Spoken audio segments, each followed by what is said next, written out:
Let's punch the bass, Earl.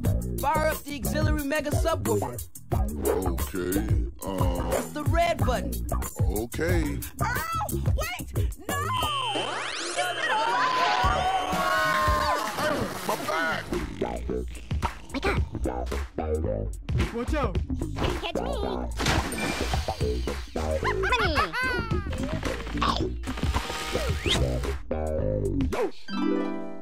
ToeJam and Earl Back in the Groove is a remake of the original adventure dungeon crawler ToeJam and Earl, which was released way back in 1991 for the Sega Mega Drive.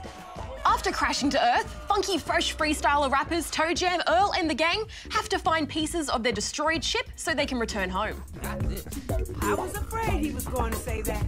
It really is a blast from the past booting up Back in the Groove. Everything from its colour scheme, music and character design reminds me of the little flash learning games I'd played in primary school.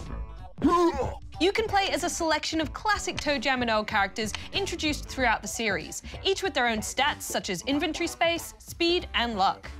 But don't worry about choosing the wrong one because it has almost no impact once you start leveling up. Yeah, I think the only one that had any bearing for me was speed in the beginning, and because no one runs in this game, it was just a slightly slower slow walk. You gain XP to level up by taking part in dance competitions, shaking trees, digging through shrubs and freaking out the neighbours to search for presents. My lovely house! Using said presents on the troublesome Earthlings. Oh my gosh, sign my game. And finding ship pieces. This will see you rise through the ranks as you navigate each of the procedurally generated areas, trying to find the elevator to take you to the next level. Depending on if you play in the fixed or random mode, the difficulty of each level will vary. Fixed mode sets you on a more linear progression system, with each stage adding more challenging enemies and obstacles. Whereas the random mode throws that out the door and randomizes enemy and loot placement from level to level. Thank you. I wouldn't call it a particularly difficult game though. You don't really fight enemies, more just avoid them. Or at least that's what I did. While there are power-ups in presents that do let you go on the offensive, because they're randomized, you never know what you're gonna get. Which didn't give me much incentive to bother wasting time collecting them.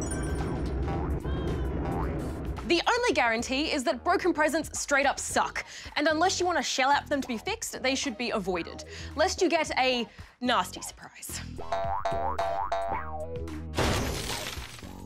I actually really liked the randomness. It added some unpredictability, you know? I like to roll the dice of life. I did find, though, that the offensive weapons, like the slingshot, for example, were difficult to handle as you've got no lock-on system, and it's tricky to get your character to face the right way when you go to fire. Watch out! But even so, I did find the presents fun, if absurd, and because there's such a wide variety to collect, I was kept on my toes even when the repetitiveness of the levels themselves began to drag. Yeah, but if anything, that just seems to highlight how samey everything is without them. The odd minigame is thrown in here and there, like the dance battles. And this psychedelic rhythm game that really served only to give me a headache.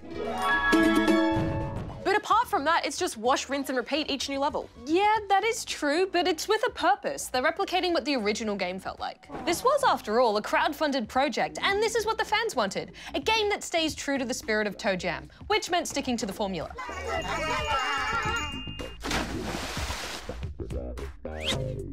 Even if that formula is pretty outdated by today's standards. That's what I mean, though. Games have come a long way since 1991. I think for fans of the series, like you said, this will feel like a real nostalgia trip, and I hope they enjoy it. But judging it based on what it delivers in this era of gaming, I can't say I'm on board for the ride. I'm giving ToeJam and Earl Back in the Groove 2 out of 5 rubber chickens. I agree that pitting this against titles that we have nowadays is a futile effort. But for fans, I don't think that'll matter. Back in the Groove delivers on its promise, a loud, colourful and completely absurd trip back to the 90s. I'm giving it 3 out of 5 rubber chickens. Quick, what's some 90s slang so we can end this? Rad is 90s slang. Rad. That's me.